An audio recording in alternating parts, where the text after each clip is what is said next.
பிரியமானவர்களே, இம்மாதம் பிறந்த நாள் மற்றும் திருமண நாள் காணும் அன்பு நேயர்களே, இயேசு கிறிஸ்துவின் நாமத்தினாலே எங்கள் அன்பின் வாழ்த்துதலை தெரிவித்துக் கொள்ளுகிறோம். Light of the world ministry சார்பாகவும் எங்கள் வாழ்த்துதலை தெரிவித்துக் கொள்ளுகிறோம். கர்த்தர் தாமே உங்களை ஆசீர்வதிப்பாராக. ஆமேன். பிரியமானவர்களே, தேவனுடைய பெரிதான கிருபையினாலே இந்த புதிய மாதத்துக்குள்ளாக நம்மை தேவன் அற்புதமாய் கொண்டு வந்திருக்கிறார். அதற்காக கர்த்தரை நான் ஸ்தோத்திரிக்கிறேன். உங்களை சந்திப்பதில் மிகுந்த மகிழ்ச்சி.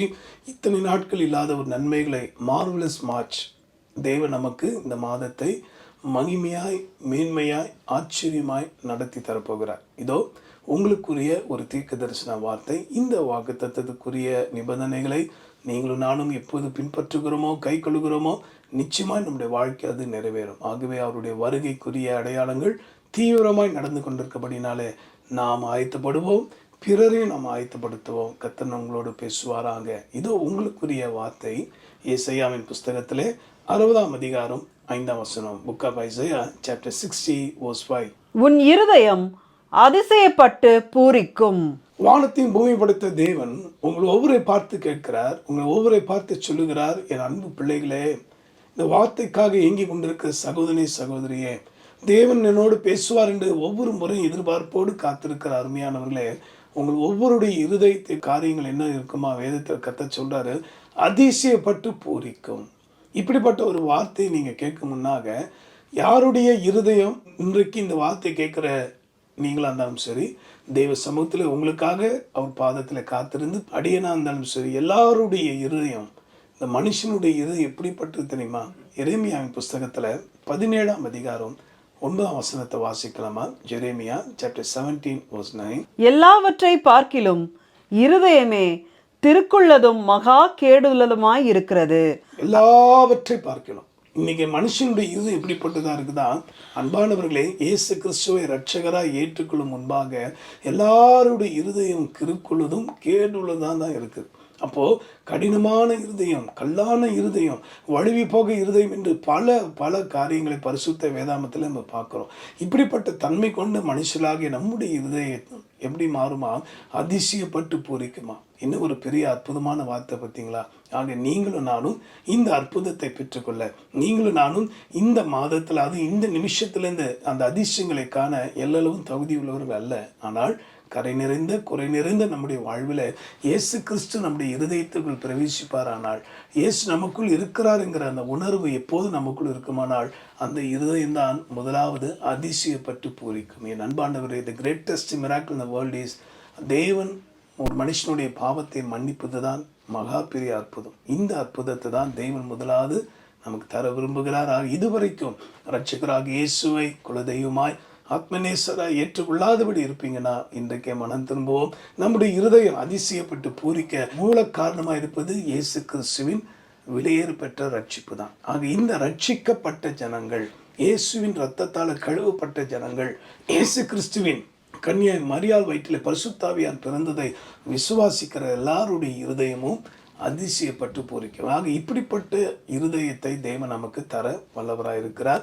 ஆக இதை குறித்து நான் சிந்திக்கும் போது, இஸ்ரவேல் மக்கள் முதலாவது எகிப்து தேசத்தை விட்டு வெளியே வந்தபோது அவர்களுடைய இருதயம் அதிசயப்பட்டு பூரித்தது. ஆகவே முதலாவது குறிப்பினா, எகிப்தை விட்டு வெளியே வந்தவர்களுக்கு தான் இந்த வாக்குத்தத்தம் உரியதாய் மாறும். அதோட அர்த்தம் என்ன? பாவத்தின் சம்பளம் மரணம் என்று வேதத்தில் நம்ம வாசிக்கிறோம். ஆக பாவத்தின் அடிமைத்தனம் வீடாகிய எகிப்திலிருந்து உன்னை புறப்பட பண்ணின கர்த்தர் நானே என்று யாத்திராகும் 20ஆம் அதிகாரத்தில் முதல் 2 வாக்கியங்களை கர்த்தராகிய தேவன் சொல்லியிருக்கிறார். ஆக இதை கேட்கிற அன்பானவர்களே, எகிப்தை விட்டு வெளிவந்திருக்கிறோமா? இதுக்கு அடையாளமாக எக்ஸோடஸ் சாப்டர் 15 verse 1, யாத்ரா புஸ்தகம் 15ஆம் அதிகாரம் முதல் வசனத்தை வாசிக்கலாமா? அப்பொழுது மோசேயும் இஸ்ரவேல் புத்திரரும் கர்த்தரை புகழ்ந்து பாடின பாட்டு, கர்த்தரை பாடுவேன், அவர் மகிமையாய் வெற்றி சிறந்தார். அவர் மகிமையாய் வெற்றி சிறந்தார். உன் இருதயம் அதிசயப்பட்டு பூரிக்கும். பிரியமானவர்களே, இந்த நாளிலிருந்து உங்கள் வாழ்க்கையில் அவர் வெற்றி சிறக்க பண்ண போகிறார். கொலைசீருக்கு எழுந்தது போல அவர் என்ன சொல்லியிருக்கார்? சிலுவின் மூலமாக இயேசு வெற்றி சிறந்தார் என்று. ஆக மகா பெரிய தேவனாகி கர்த்தர் இந்த நாளிலே இந்த வாக்கு தத்தத்தின்படி உங்கள் வாழ்க்கையில் எந்த பகுதியெல்லாம் தோல்வியை கண்டீங்களோ, எந்த இடத்தெல்லாம் வேதனை கண்டீங்களோ, அந்த இடத்துல கர்த்தராகிய தேவன் வெற்றி சிறக்க பண்ண போகிறார். ஆகவே மகிழ்ந்து களி கூறுங்க. ஆமென். அதிசயப்பட்டு பூரிக்குமாம். எகிப்திலிருந்து வெளியே வந்த ஒவ்வொருடைய வாழ்க்கையிலும் கர்த்தர் அதிசயங்களை நடப்பிக்க போகிறார். பொருளாதாரத்திலே, ஆவிக்குரிய வாழ்க்கையில, ஊழிய பாதையில, எல்லாவற்றிலும் அவர் அதிசயங்களை நடப்பித்து உங்கள் இருதயத்தை பூரிக்க பண்ண போகிறார். இறுதியாக அதே யாத்ரா புஸ்தகத்தில் 15ஆம் அதிகாரம் 19ஆம் வசனத்தை வாசிக்கலாமா? எக்ஸோடஸ் 15:19. பார்வோனின் குதிரைகள் அவனுடைய ரதங்களோடும் குதிரை வீரரோடும் சமுத்திரத்தில் பிரவேசித்தது. கர்த்தர் சமுத்திரத்தின் ஜலத்தை அவர்கள் மேல் திரும்ப பண்ணினார். இஸ்ரவேல் புத்திரரோ சமுத்திரத்தின் நடுவே வெட்டாந்தரையிலே நடந்து போனார்கள் என்று பாடினார்கள். இறுதியாக வெற்றி கிடைக்கும் போது உங்க இருதயம் அதிசயப்பட்டு பூரிக்குங்க. அதுதான் இப்போது நம்ம வாசித்தோம். ஜெயத்தை கர்த்தர் கொடுத்தார். எப்படின்னா, இஸ்ரவேல் மக்களை தொடர்ந்து வந்த பார்வோனும் அவனை சேனைகளையும் சிவந்த சமுத்திரத்தில் கவிழ்த்து போட்டாரு. வெட்டாந்தரையில ஜனங்களை விடுதலையோடு தம் ஜனங்களை நடத்தினார். பிரியமானவர்களே, வெற்றி பெற்ற மனிதர்களுக்கு அதிசயப்பட்டு அவங்களை இருதயம் பூரிக்கும். இன்னைக்கு உங்கள் வாழ்க்கையில் பொருளாதாரத்தில் நீங்கள் போராடி கொண்டிருப்பதை நான் பார்க்குறேன். பரிசுத்த வாழ்க்கையில் போராடி கொண்டிருப்பதை பார்க்குறேன். ஜெப ஜீவியத்தில், இன்னும் கர்த்தருக்கு கொடுப்பதில், இன்னும் மிஷினரி பாரத்தோடு ஊழியம் செய்வதில், இப்படி பல பல காரியங்களில் ஏதாவது ஒரு வகையில் பார்வோனாகிய பொல்லாத பிசாசு உங்கள் குடும்ப சமாதானத்தை, உங்கள் ஊழிய நன்மையை, உங்கள் தனிப்பட்ட வாழ்க்கையோடைய மேன்மையை தடை பண்ண பார்க்குறான். ஆனால் கர்த்தர் அதை கடிந்து கொள்ளும்படி என்ன செய்ய போகிறார்னா, அவனை கவிழ்த்து போட்டார். அதோட அர்த்தம் என்னன்னா, சாத்தான் முற்றிலுமாக தோற்கடிக்கப்பட்டான். உங்கள் வாழ்க்கையில் உங்கள் இருதயம் அதிசயப்பட்டு பூரிக்க போவது காரணம் என்னவென்றால், சாத்தான் தோற்கடிக்கப்பட்டான். இது நம்ம பலத்தினால் அல்ல, கர்த்தருடைய ஆவினாலே எல்லாம் ஆயிற்று. ஆக இந்த வாக்குத்தத்தத்தின்படி நம்முடைய இருதயம் அதிசயப்பட்டு பூரிக்கட்டும். அதே போல் நீண்ட மாதமாய் வருடமாய் இருக்கிற ஜபங்களுக்கு பதில் தர போகிறாரு. அதனால தான் அன்னாளுடைய இருதயம் அதிசயப்பட்டு பூரித்தது இல்லையா?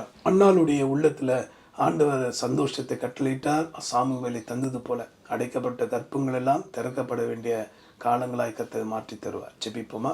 அன்புள்ள ஆண்டவரே, நீர் கொடுத்த இந்த தீர்க்க தரிசன வார்த்தைக்கு ஸ்தோத்திரம். மார்வலஸ் மார்ச்சாக ஒவ்வொருக்கும் இது மாற்றித்தாரும். விசேஷமாக கேட்ட வார்த்தையின்படி ஒவ்வொருடைய இருதயமும் அதிசயப்பட்டு பொறிக்கட்டும். அப்பா, இவர்களை தொந்தரப்படுத்தி கொண்டிருந்த அந்த சாத்தானை நீ முழுகடித்ததுக்காக ஸ்தோத்திரம் ஆண்டவரே. சாத்தானுடைய எல்லா துர்க்கிரிகள், பின்தொடர்ந்த சாத்தானை மந்திர தந்த கிரிகள், சாப ரோகங்கள், போராட்டங்கள்லாம் உடைக்கப்பட்டதுக்காக ஸ்தோத்திரம். தடைப்பட்டதான வேலைகள் எல்லாம் இப்போ கிடைத்ததுக்காக ஸ்தோத்திரம். அடைக்கப்பட்ட கற்பம் எல்லாம் திறக்கப்பட்டதுக்காக ஸ்தோத்திரம். ஆம், சாத்தான் தோற்கடிக்கப்பட்ட அவங்களுடைய பிள்ளைகளுக்கு நீ வெற்றி தந்ததுக்காக ஸ்தோத்திரம். இஸ்ரவேல் மக்கள் எகிப்திலிருந்து வெளியே வந்தபடினாலே ஆண்டவர் அதிசயப்பட்டு பொறித்தது போல இந்த நிமிஷத்தில் இந்த பாவம் எங்கள் எகிப்தின் பழக்கத்தில் இந்த பொல்லாத உலக ஆசைகள் இந்த எங்களை நீ விடுவித்து இன்னும் உங்கள் நேசத்தால், உங்களுடைய அன்பினாலே, தரிசனத்தால், ஆத்ம பாரத்தினாலே நிரப்புவதுக்காக ஸ்தோத்திரம். ஒவ்வொரு ஊழியர்களையும் நீ அதிசயப்பட்டு பொறிக்க பண்ண ஆண்டவரே. வரப்போகிற நாட்கள் மகிமின் காலங்களை மாற்றித்தார். உங்களுடைய வருகை மிக சமீபம். ஒவ்வொரு தங்களை ஆயத்தப்படுத்த, பிறரை ஆயத்தப்படுத்த அருள் தருவீராக. கிருபை பாராட்டும். இயேசு மூலமாக ஜெபிக்கிறோம் எங்கள் நல்ல பிதாவே. ஆமென். உங்களுக்கு இருதயம் அதிசயப்பட்டு பூரிக்கும். உங்கள் சாட்சிகளை எங்களுக்கு தெரியப்படுத்துங்க. கர்த்தர் உங்களை ஆசீர்வதிப்பார். ஆமென். கர்த்தருக்கு ஸ்தோத்திரம். இவ்வளவு நேரம் தேவனுடைய வார்த்தையை கேட்ட நீங்க ஆசீர்வதிக்கப்பட்டிருப்பீங்க என்று நம்புகிறோம். யூடியூபில் ஷேர் பண்ணுங்க, சப்ஸ்கிரைப் பண்ணுங்க, பெல் ஐக்கான் மறக்காம கிளிக் பண்ணுங்க. தேங்க்யூ. அன்பார்ந்த நேயர்களே, இன்று உங்கள் ஜெபத்தால் வளர்ந்து வரும் இந்த ஊழியத்தை தொடர்ந்து தாங்குங்கள். எவன் நீர் பாய்ச்சுகிறானோ அவனுக்கு நீர் பாய்ச்சப்படும் என்ற தேவ வசனத்தின்படி இந்த ஊழியத்தை நீங்களும் தாங்கி நீங்களும் ஆசீர்வாதம் பெறுங்கள். நீங்கள் உங்கள் ஜெப குறிப்பு மற்றும் உங்கள் உதாரணத்துவமான காணிக்கையை எங்களுக்கு எழுதி அனுப்ப வேண்டிய முகவரி: brother R Mani Iyer, light of the word ministries, AP 1627, 103வது தெரு, 14வது செக்டர், KK நகர், சென்னை 78. உங்கள் காணிக்கையை வங்கி மூலம் அனுப்பிட எங்கள் முகவரி: light of the word ministries, account number 4625421311, Indian bank, Ashok Nagar branch, IFSC code IDIB 000A031 என்ற வங்கி கணக்கிற்கும் நீங்கள் உங்கள் ஊரிலிருந்தே காணிக்கையை அனுப்பலாம்.